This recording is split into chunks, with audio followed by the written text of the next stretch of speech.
गर्मी में शहरी ससुराल में गांव की बहू का 10 ठंडे पकवान वाली रसोई।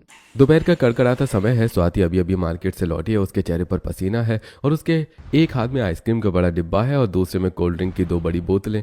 घर के अंदर घुसते ही वो सोफे पर बैठ जाती है, फिर आइसक्रीम और कोल्ड ड्रिंक को टेबल पर रखते हुए कहती है, माँ जी, पिताजी, चलिए आइसक्रीम और कोल्ड ड्रिंक पियेंगे।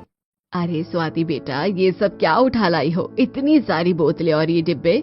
माँ जी बस पूछिए मत, गर्मी बहुत ज्यादा बढ़ रही है। मैं मार्केट गई थी तो सोचा कुछ राहत का इंतजाम कर लूं।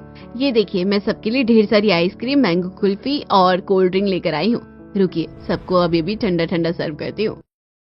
ऐसा कहकर कोल्ड ड्रिंक और आइसक्रीम लेकर स्वाति रसोई में जाती है और जल्दी जल्दी गिलासों में बर्फ डालकर कोल्ड ड्रिंक भरती है। वो कटोरियों में अलग अलग फ्लेवर की आइसक्रीम निकालती है और हॉल में लाकर आदेश, पिंकी, विकास, कमला सबको दे देती है। ठंडी कोल्ड ड्रिंक का पहला घूंट लेते ही सबकी जान में जान आती है। पिंकी कहती है, अरे वाह स्वाति भाभी, ये आइसक्रीम तो बहुत ही जबरदस्त है। इसका फ्लेवर बड़ा यूनिक लग रहा है। हाँ पिंकी, ये बिल्कुल नया फ्लेवर है जो कल ही स्टोर पर आया था। मुझे पता था कि तुम सबको ये पसंद आएगी। सही कहा भाभी, आजकल तो ऑफिस में भी बस यही चलता है। बिना एसी और कोल्ड ड्रिंक के तो एक पल काटना मुश्किल है। आपने तो आज दिल खुश कर दिया। बेटा स्वाति, तुम रोज ही आइसक्रीम और कोल्ड ड्रिंक लेकर आ रही हो। देखो, इससे तुरंत तो शरीर को ठंडक महसूस होती है, लेकिन जो असली ठंडक होती है, जो शरीर के तापमान को अंदर से नियंत्रित करती है, वो इन आर्टिफिशियल चीजों से नहीं मिलती। ये तो बस थोड़ी देर का छलावा है। अब आप ही बताइए पापा जी, फिर किससे ठंडक मिलती है? इस गर्मी में तो फ्रिज का पानी और ये बर्फ ही सहारा है। क्या कोई और तरीका भी है जो हमें इस 45 डिग्री के तापमान में सुकून दे सके? बेटा, जब मेरी माँ थी तो वो हमें गर्मी के मौसम में कभी कोल्ड ड्रिंक नहीं पिलाती थी। वो अपनी रसोई को ही ठंडी रसोई बना लेती थी। अलग अलग तरह के पारंपरिक और ठंडे पकवान बनाकर हमें खिलाती थी। बेल का शरबत, सत्तू, आम पन्ना और न जाने क्या क्या। उन पकवानों से शरीर का तापमान अंदर से नियंत्रित रहता था और लू कभी नहीं पास भटकती थी। वो स्वाद और वो सेहत, वो इन डिब्बों में बंद चीजों में कहाँ है? पापा जी, अब आप पुरानी बातें लेकर मत बैठ जाइए। अब वो जमाना कहाँ रहा, और ये सब मेहनत वाले काम तो आपके गांव वाले ही कर सकते हैं। मुझसे ये सब तामझाम नहीं होता। ओहो, तो इसका मतलब है भाभी कि अब हमें अपने घर के लिए गांव से ही एक लड़की लानी पड़ेगी जो हमें ठंडी रसोई पकाकर खिलाए। बिल्कुल विकास, आपकी मर्जी है। अगर आपको लगता है कि गांव की लड़की इस घर के स्टैंडर्ड में फिट हो पाएगी और आपको वो सब बनाकर खिलाएगी तो जरूर लाइए। वैसे क्या आपने कोई लड़की पसंद कर की है गांव में, या मैं किसी अपनी सहेली से कहूँ? अरे भाभी, पसंद करूंगा तो बताऊंगा। फिलहाल तो आपकी दी हुई ये आइसक्रीम ही खा लेते हैं। ऐसा कहकर विकास आइसक्रीम खाने लगता है। अगले दिन की सुबह स्वाति अपने कमरे में तैयार हो रही है। उसने एक बहुत ही स्टाइलिश और महंगी ड्रेस पहनी है। वो शीशे के सामने खड़ी होकर अपने आप को निहारती है और फिर अपना बैग उठाकर हॉल में आती है और कमल से कहती है, माँ जी, मैं आज अपनी किटी पार्टी में जा रही हूँ। नगमा और बाकी सब मेरे इंतजार कर रही होंगी। ठीक है बेटा, जाओ, पर अपना ध्यान रखना, धूप बहुत तेज है। जल्दी घर वापस आ जाना, क्योंकि शाम को घर पर ही बहुत काम है। स्वाति अपनी कार लेकर नगमा के घर पहुंचती है। वहां उसकी सहेलियां नगमा, तनु और सोनिया पहले से ही मौजूद हैं। स्वाति को देखते ही नगमा खड़ी हो जाती है और उसकी ड्रेस को बड़े ध्यान से देखते हुए कहती है, वाह स्वाति, तूने कितना प्यारा ड्रेस पहन रखा है यार। ये शेड और ये डिजाइन एकदम परफेक्ट है। कहाँ से लिया तूने? ये तो किसी बड़े बुटीक का लग रहा है ना। थैंक यू नगमा, एक्चुअली ये रेडीमेड नहीं है, मैंने इसे खुद डिजाइन करवाया है। मुझे लगा कि इस गर्मी में कुछ लाइट और ट्रेंडी होना चाहिए। यार स्वाति, क्या बात है, तेरी डिजाइनिंग और तेरा ड्रेसिंग सेंस हमेशा से ही बहुत कमाल का रहता है। हम तो बस दुकानों के चक्कर काटते रह जाते हैं और तू एकदम स्टाइलिश निकल कर आती है। यार तू अकेले अकेले डिजाइन करवाने चली जाती है, अगली बार मुझे भी साथ लेकर चलना। मुझे भी अपनी पर्सनालिटी के हिसाब से ऐसी ही स्टाइलिश ड्रेस बनवानी है। अच्छा, अब हम अपनी किटी पार्टी शुरू करते हैं, भूख बहुत लग रही है।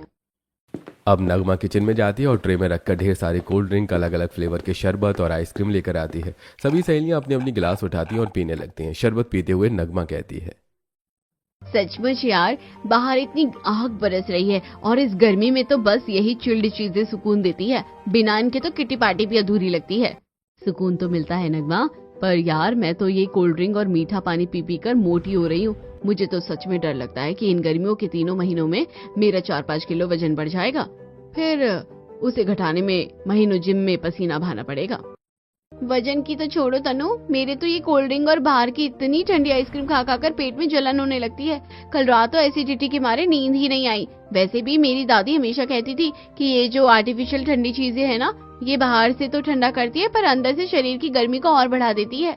यार सोनिया, अब इसका कोई और सोल्यूशन थोड़ी ना है। गर्मी है तो ये सब होता ही है। पेट में जलन हो या वजन बढ़े, प्यास बुझाने के लिए तो ये सब करना ही पड़ता है। पूरी दुनिया यही पीती है। अब हम अपनी दादी नानी के जमाने में तो वापस नहीं जा सकते। थोड़ी देर बाद पार्टी खत्म होती है और स्वाति रात को घर वापस आती है। जैसे ही वो हॉल में कदम रखती है, कमला उसे देखती है। बेटा आ गई तुम? सबको बहुत तेज भूख लगी है, जल्दी से फ्रेश होकर रसोई में आ जाओ और कुछ बना लो। पिंकी और विकास भी वेट कर रहे हैं। जी माँ जी, बस 5 मिनट दीजिए, मैं कपड़े बदल कर आती हूँ। स्वाति अपने कमरे में जाकर कपड़े बदलती है और फिर रसोई में जाती है। वहाँ बहुत गर्मी है। वो पंखा चलाती है लेकिन हवा भी गर्म ही लग रही थी।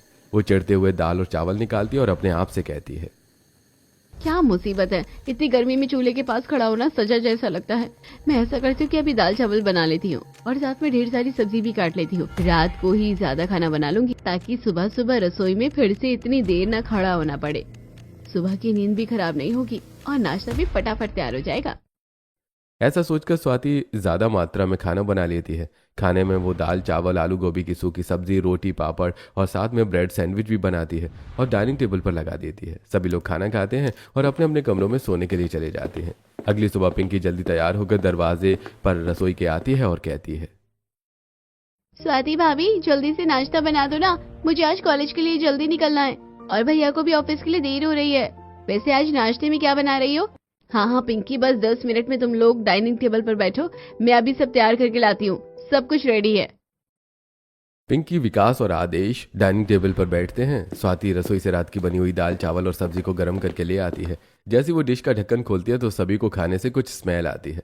कमला अपनी नाक सिकोड़ लेती है और कहती है, स्वाति बेटा, ये क्या है? इस खाने से तो हल्की सी स्मेल आ रही है। क्या ये रात का बचा हुआ खाना है? हाँ हाँ माँ जी, मैंने ये रात को ही ज्यादा बना लिया था। सुबह की भागदौड़ में इतनी गर्मी में खड़ा होना बहुत मुश्किल होता है, इसलिए सोचा कि सुबह बस गरम गरम सर्व कर दूंगी। बेटा, तुमने रात को बना तो लिया पर ये स्मेल कर रहा है। गर्मी के मौसम में रात का बना हुआ खाना फ्रिज में रखने के बाद भी बहुत जल्दी खराब होने लगता है। सेहत के लिए बिल्कुल अच्छा नहीं है। माँ जी, मैंने इसे अच्छे से फ्रिज में रखा था और वैसे भी आजकल सब ऐसा ही करते हैं। लेकिन स्वाति, इसका स्वाद तो बिल्कुल उतरा हुआ लग रहा है। खाने में कोई ताजगी नहीं है। बासी खाने से शरीर में भारीपन आता है। क्या तुम सुबह उठकर ताजी रोटियां और सब्जी नहीं बना सकती थी? पापा जी, मैं इस भयंकर गर्मी में इतनी देर रसोई में खड़े होकर खाना नहीं बना सकती। सुबह सुबह उठना और उस आग के सामने जलना मुझसे नहीं होता। आपको शायद अंदाजा नहीं है कि वहाँ कितनी गर्मी रहती है। ठीक है स्वाति, लेकिन फिलहाल तो तुम ये खाना लेकर जाओ और जल्दी से ब्रेड सैंडविच बनाकर ला दो ताकि हम लोग खाकर ऑफिस के लिए निकल सकें। अब चिढ़ते हुए स्वाति वो खाना उठाकर किचन में ले जाती है और फिर से ब्रेड निकालकर उस पर मेयोनीज और सब्जियां रखकर सॉस लगाकर ब्रेड सैंडविच बना देती है और उसके साथ वो फलों का जूस भी बनाती है और सभी को लाकर सर्व कर देती है। सभी लोग नाश्ता करते हैं और अपने अपने काम से चले जाते हैं।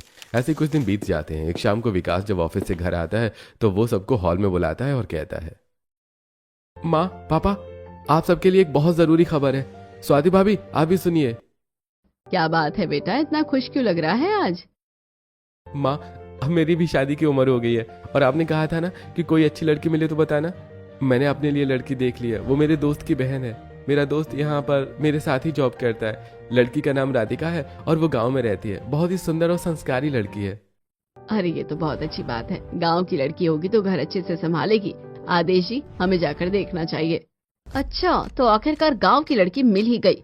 चलिए देखते हैं कि आपकी बहू कैसी होती है।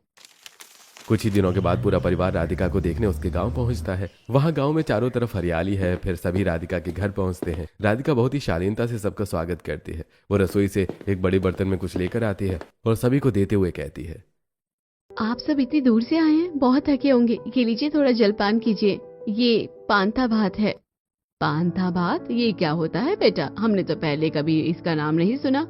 माँ जी, ये उबले हुए चावलों को रात भर पानी में भिगो कर रखा जाता है और सुबह इसमें ताज़ा दही, थोड़ा नमक और भुना हुआ जीरा मिलाया जाता है। आप लोग इतनी गर्मी से आए हैं तो अभी आपको वापस भी जाना है, इसलिए इसे खा लीजिए।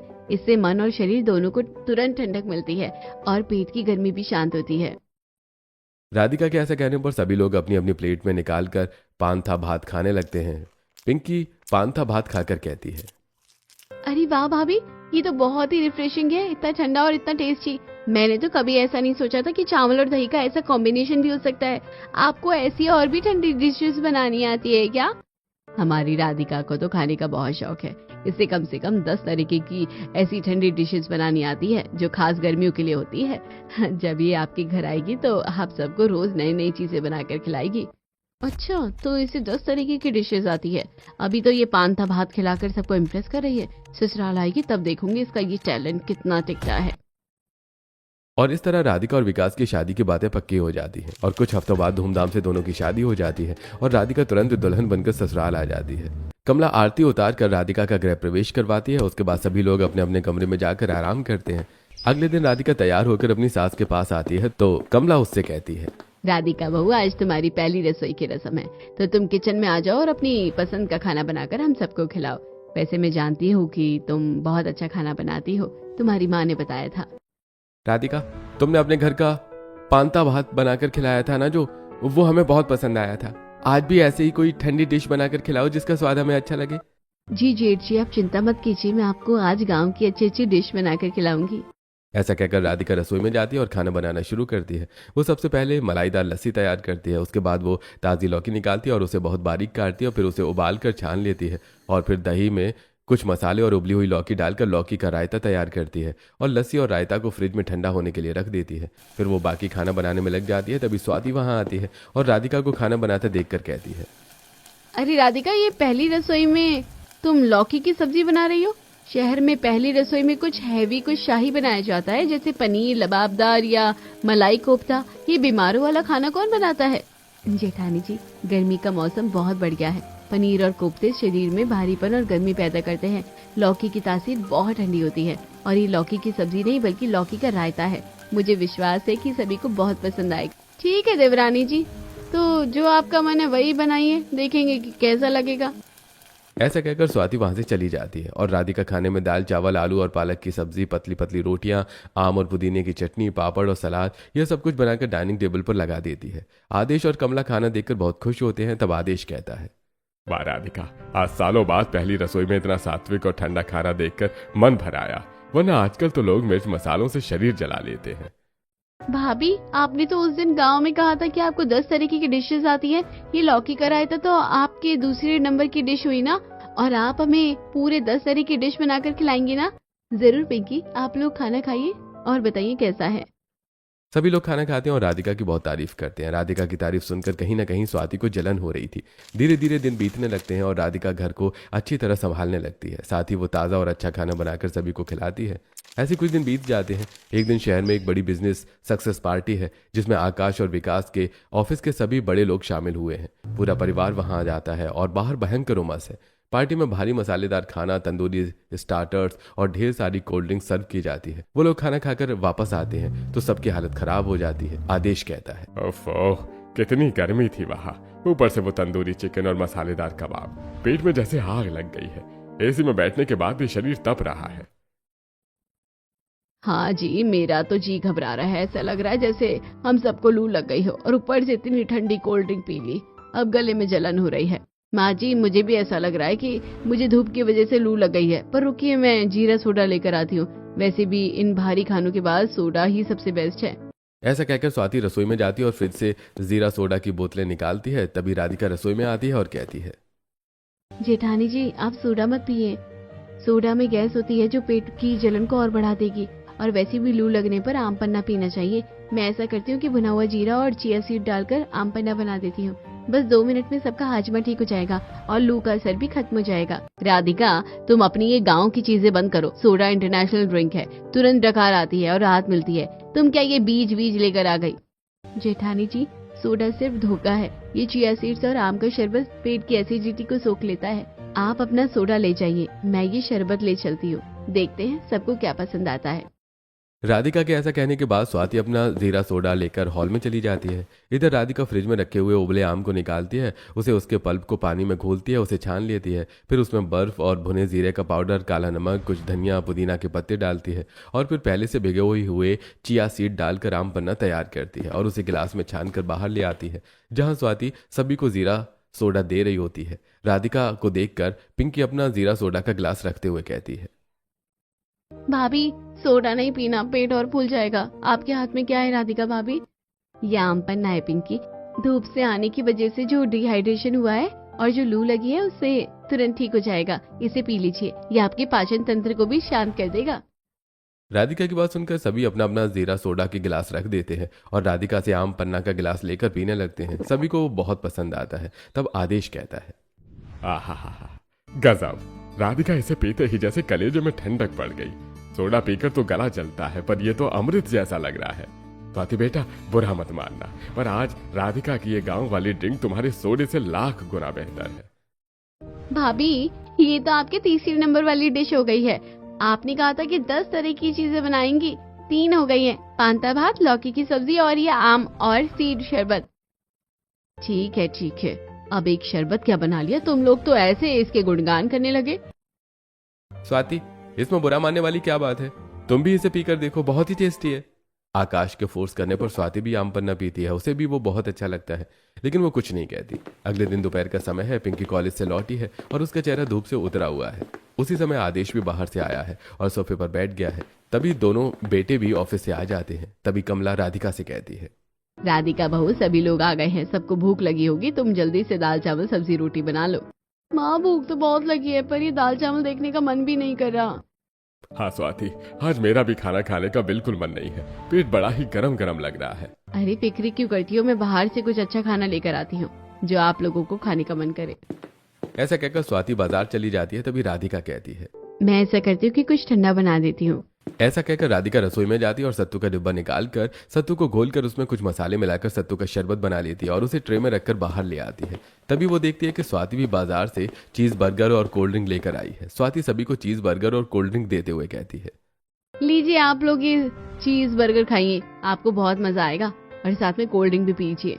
जेठानी जी इतनी गर्मी में मैदा और भारी चीज खिलाएंगी, इनका शरीर पहले से ही तपरा है, और ये सत्तू का शरबत लाई हूँ, ये शरीर को और ठंडा भी करेगा और पेट भी भरेगा। स्वाति भाभी, चीज बर्गर की खुशबू तो बहुत अच्छी है, पर ये कितना ऑयली और स्पाइसी लग रहा है। इस गर्मी में ये सब कैसे खा पाऊंगी? लेकिन राधिका भाभी का सत्तू तो काफी ठंडा दिख रहा है, आज हम लोग इसे पीकर देखते हैं। ऐसा कहकर सभी लोग राधिका से सत्तू का गिलास ले लेते हैं और पीने लगते हैं। सभी को सत्तू का शरबत बहुत पसंद आता है। आदेश कहता है, अरे वाह, ये सत्तू का शरबत काफी ठंडा ठंडा और अच्छा लग रहा है। इसका स्वाद भी बहुत अच्छा है और इससे पेट भी भर जाएगा। राधिका, तुमने तो कमाल कर दिया। हाँ राधिका, सचमुच ये शरबत लाजवाब है। भाभी कितना हल्का और टेस्टी है। वैसे भाभी, ये आपकी चौथी नंबर की डिश है ना? हाँ स्वाति, तुम चिंता मत करो, मैं अपनी 10 डिश जरूर पूरी करूंगी। एक एक करके तुम्हें सब खाने को मिलेगी। ये सुनकर सभी लोग हंस पड़ते हैं। स्वाति भी सत्तू का शरबत पीती है, लेकिन साथ ही वो जलकर मन ही मन सोचती है, ये लड़की तो जैसे मेरे ऊपर हावी होती जा रही है, हर बात में अपनी ठंडी रसोई ले आती है। मुझे कुछ बड़ा करना होगा। 2 दिन बाद घर में खबर आती है कि कमला देवी की बहन कुमुद मौसी अपनी बेटी रिया के साथ आ रही हैं। कुमुद मौसी स्वाति की बहुत बड़ी प्रशंसक हैं, क्योंकि स्वाति उन्हें हमेशा महंगे तोहफे और शहरी चीजें खिलाती है। स्वाति ये सुनकर मन ही मन सोचती है, ये सबसे अच्छा मौका है राधिका को नीचे दिखाने का। ऐसा सोचकर स्वाति कमला से कहती है, माँ जी, मौसी जी आ रही हैं, उनके स्वागत का सारा इंतजाम मैं खुद करूंगी। मैं उनके लिए खास paneer sandwich, cold drink, coffee और क्रीम वाले बिस्किट बनाऊंगी। आखिर वो शहर की रहने वाली है, उन्हें ये सब पसंद कहाँ आएगा। ठीक है स्वाति, पर वो इतनी धूप से आ रही है, ध्यान रखना। दोपहर को कुमुद मौसी और रिया घर पहुंचती हैं। दोनों पसीने से तरबतर हैं। कुमुद मौसी कहती हैं, अरे कमला, बाहर तो मौसम लू के थपेड़े मार रहा है। रिया की तो तबीयत बहुत खराब लग रही है, इसे शायद लू लग गई है। तभी Swati paneer sandwich, cold drink और कोल्ड कॉफी और क्रीम वाले बिस्किट लेकर मौसी जी के पास आती है और कहती है, मौसी जी ये लीजिए ठंडी ठंडी कोल्ड ड्रिंक, कॉफी और ये लीजिए सैंडविच। इसे खाकर आपकी सारी थकान दूर हो जाएगी। नहीं स्वाति दीदी, मेरा जी मिचला रहा है, ये कॉफी और ये हैवी सैंडविच बिल्कुल नहीं खा सकती मैं। मुझे तो बस उल्टियाँ होने जैसा लग रहा है।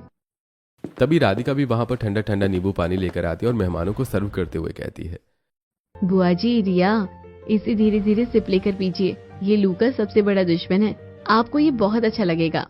कुमुद और रिया के साथ घर के सभी लोग नींबू पानी पीने लगते हैं। रिया नींबू पानी पीते ही कहती है, ओहो राधिका भाभी, ये तो बहुत ही रिफ्रेशिंग है। मेरा सिर दर्द जैसे गायब हो गया है। ये खट्टा मीठा स्वाद बहुत अच्छा है। सच में हमने तो शहर में ये सब पीना छोड़ दिया था, पर आज एहसास हुआ कि जो सुकून इसमें है वो कड़वी कॉफी में कहाँ। स्वाति बेटा बुरा मत मानना, पर इस गर्मी में हमें स्पेशल नहीं ठंडा चाहिए था। राधिका भाभी, ये आपकी 5 नंबर की डिश थी, ये भी काफी टेस्टी थी। राधिका बहू, वैसे रात को खाने में क्या खिलाओगी? मौसी जी, रात को मैं हल्के दही बल्ले बनाऊंगी, लेकिन दाल में नहीं। मैंने सूजी और दही का एक खास मिक्सचर तैयार किया है, साथ में ठंडे चावल और पुदीने की चटनी। ये पेट को भारी नहीं करेगा और आपको नींद भी बहुत अच्छी आएगी। ये सुनकर जहाँ एक तरफ स्वाति जल जाती है तो वहाँ घर के सारे लोग बहुत खुश हो जाते हैं। रात को डाइनिंग टेबल पर राधिका ने ठंडे ठंडे दही भल्ले, जीरा राइस और ककड़ी का रायता परोसा। सबने बड़े चाव से खाना खाया। कुमुद मौसी राधिका की तारीफ करते हुए बोली, कमला, तेरी छोरी बहू तो हीरा है। इतनी गर्मी में ये रसोई को इतना ठंडा कैसे रख लेती है। स्वाति बेटा, तू भी इससे कुछ सीख। वैसे राधिका भाभी, ये आपकी 6वीं नंबर की डिश है और ये भी काफी अच्छी थी। पिंकी की बात सुनकर सभी लोग हंस पड़ते हैं, लेकिन स्वाति मन ही मन गुस्सा होते हुए अपने आप से कहती है, ये राधिका इज्जत बटोर कर बहुत खुश हो रही होगी, लेकिन मैं इस गांव की गवार की बेइज्जती अपनी किटी पार्टी में करूंगी। वहाँ वो अपनी ये ठंडी रसोई भूल जाएगी। अगली सुबह कुमुद मौसी जाने वाली होती हैं। स्वाति रसोई में जाकर जल्दी से एक्स्ट्रा चीज वाला पास्ता बनाने लगती हैं और राधिका से कहती है, मैं इटालियन पास्ता बना रही हूँ मौसी के लिए, देखना सबको मेरा पास्ता ही पसंद आएगा। जी जेठानी जी, आप जो चाहे बनाइए, मैं तो बस नाश्ते के लिए ठंडा ठंडा फलूदा बना रही हूँ। थोड़ी देर बाद दोनों बहुएं अपना अपना नाश्ता डाइनिंग टेबल पर लगा देती हैं। सभी लोग नाश्ता करने बैठ जाते हैं। इटालियन पास्ता देखकर कुमुद मौसी स्वाति से कहती हैं, बेटा स्वाति, ये तो बहुत हैवी लग रहा है, फिर हमें अभी निकलना भी तो है। इतनी सुबह और इतनी गर्मी में पास्ता बहुत हैवी हो जाएगा, इससे रास्ते में उल्टी भी हो सकती है। हाँ मम्मा, राधिका भाभी का ये फलूदा कितना ठंडा ठंडा और हल्का लग रहा है।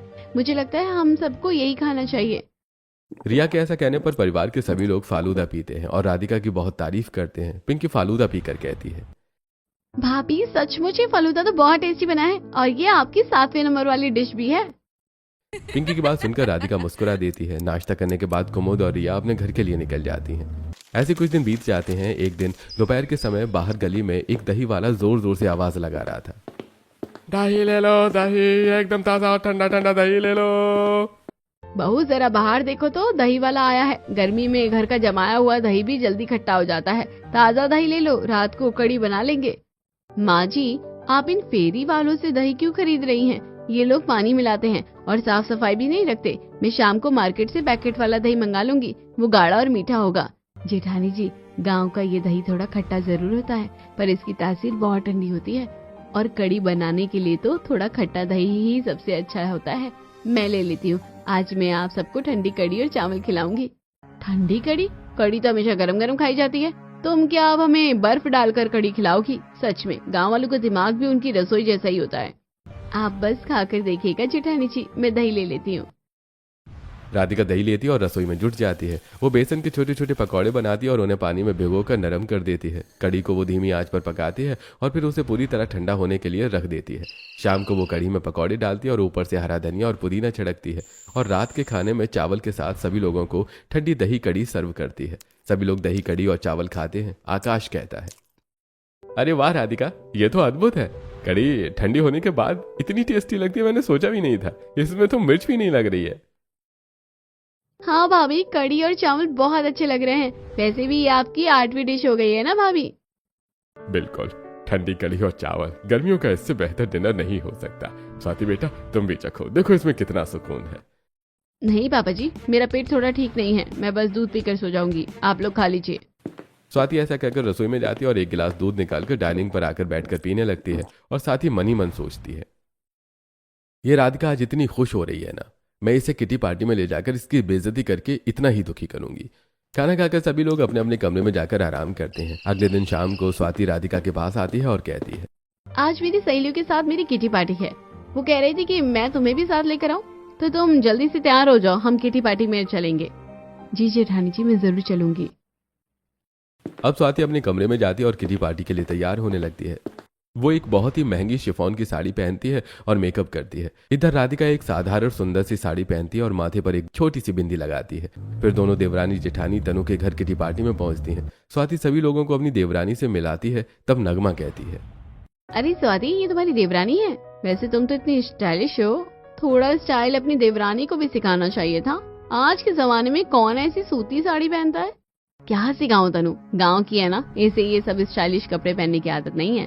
ये तो बस अपनी रसोई में ही खुश रहती है। वो लोग ये बात कर ही रहे थे कि तभी तनु सभी के लिए नाश्ता लगा देती है। नाश्ता देखकर सोनिया कहती है, यार छोड़ो ये सब, इतनी गर्मी है और तनु ने नाश्ते में समोसे और कचौड़ियां मंगा ली है। ऊपर से चिल्ड कोल्ड ड्रिंक पीकर तो मेरा तो गला बैठ गया है और चेहरे पर पिंपल्स आ गए हैं। मुझे नहीं खाना ये सब। सही कह रही है सोनिया, मेरा वजन भी बढ़ा है और पेट में हमेशा जलन रहती है। समझ नहीं आता कि गर्मी में खाए क्या जिससे प्यास भी बुझे और वजन भी ना बढ़े। दीदी अगर आप बुरा ना माने तो मैं कुछ कहूँ? आप जो ये कोल्ड ड्रिंक और समोसे खा रही हैं ये तो आपके शरीर के अंदरूनी गर्मी को बढ़ा रहे हैं। पिंपल्स और जलन उसी का नतीजा है। गर्मी में हमें ऐसी चीजें खानी चाहिए जो पित्त को शांत करे। अच्छा, तो अब ये गांव की लड़की हमें डाइट प्लान बताएगी। वैसे बताओ जरा, तुम्हारे पास क्या ऑप्शन है जो खाकर हमारी प्रॉब्लम सॉल्व हो सकती है? मैंने घर पर कुछ खास डिशेस बनाई थी, जैसे लौकी का रायता, आम पन्ना और चिया सीड शरबत। इनसे वजन भी नहीं बढ़ता और चेहरे पर चमक भी बनी रहती है। आप लोग चाहे तो अगली पार्टी हमारे घर पर रख सकते हैं। मैं आप सबको 10 तरह की ठंडी डिशेस बनाकर खिलाऊंगी और उनकी रेसिपी भी बताऊंगी। सच में? यार मुझे तो रेसिपी चाहिए। मुझे पिंपल से छुटकारा पाना है स्वाति। अगली पार्टी तेरे घर है, डन। ये क्या हो गया? मैंने तो इसकी बेइज्जती करने के लिए मैं इसे यहाँ लाई थी, पर ये तो सबकी गुरु बन गई। पार्टी खत्म होने के बाद दोनों बहू घर आ जाती हैं। ऐसे कुछ दिन बीत जाते हैं। आज स्वाति की सभी सहेलियां मिलकर स्वाति के घर पर किटी पार्टी रखने का प्लान करती हैं। किटी पार्टी का दिन भी आ जाता है। राधिका सुबह से ही रसोई में जुटी हुई है। राधिका ने फिर से हाथ का जमाया दही निकालकर उसे फटकार में भी और मिश्री डालकर श्रीखंड बनाती है। साथ ही वो सभी के लिए सत्तू का शरबत, सलाद और नींबू पानी बनाती है। तभी वहाँ स्वाति आती है और कहती है, राधिका तुम ये क्या घास फूस बना रही हो? मेरी सहेलियां शहर की हैं, उन्हें कुछ रॉयल खाना पसंद है। जेठानी जी आप बस भरोसा रखिए, आज उन्हें वो स्वाद मिलेगा जो वो कभी नहीं भूलेंगी। राधिका की बात सुनकर स्वाति मुंह बनाकर वहां से चली जाती है। शाम को स्वाति की सभी सहेलियां आ जाती हैं और किटी पार्टी शुरू होती है। घर के डाइनिंग टेबल पर राधिका ने बहुत ही खूबसूरती से मिट्टी के बर्तनों में सत्तू का शरबत और श्रीखंड सजाया है। साथ ही कांच के गिलास में नींबू पानी रखा है और बड़ी बड़ी प्लेट में सलाद और फ्रूट्स भी रखे हैं। ये सब देखकर सोनिया कहती है, वाह ये कितना रिफ्रेशिंग है। इसे तो देखकर ही मन को ठंडक मिल रही है। जी दीदी, और अब ये देखिए, ये है आप लोगों को ये सब खाकर भी बहुत अच्छा लगेगा। खाना शुरू तो कीजिए। वो लोग खाना शुरू करते हैं। तभी पिंकी भी वहां आ जाती है। राधिका उसे श्रीखंड खाने को देती है। नगमा श्रीखंड खाकर कहती है, अरे ये तो बहुत ही लाजवाब है, इतना ठंडा और इतना हल्का। स्वाति तो कितनी लकी है जो तुझे ऐसी देवरानी मिली है। हम तो फालतू में कोल्ड ड्रिंक पर पैसे बर्बाद कर रहे थे। राधिका मुझे इन सब की रेसिपी लिख दो ना। सच कहूँ तो मुझे अपनी गलती का एहसास हो गया है। स्टाइल कपड़ों में नहीं, इंसान के हुनर में होता है। तुमने हमें जो सिखाया है वो कोई ब्यूटी पार्लर नहीं सिखा सकता। वैसे भाभी ये श्रीखंड तो सच में बहुत अच्छा लग रहा है और ये आपकी 9वीं डिश है। सभी लोग राधिका की तारीफ कर रहे थे। तभी राधिका सभी से कहती है, तारीफ मेरी नहीं जेठानी जी की है, जिन्होंने मुझे आप लोगों से मिलवाया ताकि मैं आप लोगों को ये सारी डिश बनाकर खिला सकूं और उनके बारे में बता सकूं। जेठानी जी आपका बहुत बहुत शुक्रिया। भगवान का शुक्र है कि मुझे इतनी अच्छी जेठानी मिली। राधिका के मुंह से ये बात सुनकर सभी सहेलियां स्वाति की तारीफ करने लगती हैं और स्वाति मन ही मन सोचती है, राधिका न सिर्फ अच्छा खाना बनाती है बल्कि वो मन की भी बहुत अच्छी है। मैंने उसे इतना नीचे दिखाया फिर भी उसने मेरी सहेलियों के सामने मेरी इतनी तारीफ की। किटी पार्टी खत्म होती है। सभी सहेलियां स्वाति को धन्यवाद देकर अपने अपने घर लौट जाती हैं। रात को स्वाति राधिका के कमरे में आती है और कहती है, राधिका मुझे माफ कर दो, मैं कितनी बेवकूफ थी जो तुम्हारे इस अनमोल हुनर को गांव का गंवारपन समझती रही। तुमने न सिर्फ मेरी सहेलियों का दिल जीत लिया बल्कि मेरी आंखें भी खोल दी। तुम सच में इस घर की असली लक्ष्मी हो। जेठानी जी आप ऐसा मत कहिए, आप मेरी बड़ी बहन जैसी हो। मैंने तो बस वही किया जो मेरी माँ ने मुझे सिखाया था। ऐसा कहकर राधिका अपनी जेठानी को गले से लगा लेती है। पिंकी कमरे के बाहर ये सब देखकर दौड़कर हॉल से सभी को बुलाकर ले आती है। सभी लोग ये देखकर बहुत खुश हो जाते हैं। तब आदेश कहता है, शाबाश राधिका, आज तुमने स्वाति को भी अपनी टीम में शामिल कर लिया। हा, अब इस घर में कभी बासी खाना नहीं बनेगा और ना ही किसी का पेट खराब होगा। और स्वाति बेटा तू भी अब अपनी कोल्ड ड्रिंक की बोतलें हटा दे। अब हमारी रसोई ठंडी रसोई बन गई है। ये सुनकर राधिका और स्वाति भी बहुत खुश हो जाती हैं। अगले दिन सुबह राधिका और स्वाति रसोई में खाना बना रही थी। तभी पिंकी वहां आती है और कहती है, राधिका भाभी आपने तो हमें 9वीं डिश ही खिलाई है, अभी 10वीं डिश भी बाकी है, आज हमें वही खिलाइए। ये सुनकर राधिका मुस्कुरा देती है। वो फिर से दूध निकालती है, उसे उबालने के लिए रखती है, उसमें सेवइयां और मेवे डालती है और फिर उसे ठंडा करके ठंडी ठंडी तुलसी सेवइयां सबको सर्व करती है। सभी लोग से सेवइयां खाकर बहुत खुश होते हैं। तब पिंकी कहती है, वाह राधिका भाभी, आज आपकी 10वीं डिश का नंबर आ ही गया है और वो पूरी भी हो गई है। पिंकी की बात सुनकर सभी लोग हंस पड़ते हैं। इस तरह हमारी गांव की बहू अपनी रसोई को ठंडी रसोई बना देती है और सभी लोग वो ठंडी चीज़ें खाकर स्वस्थ रहते हैं और उनको अब गर्मी भी कम लगती है।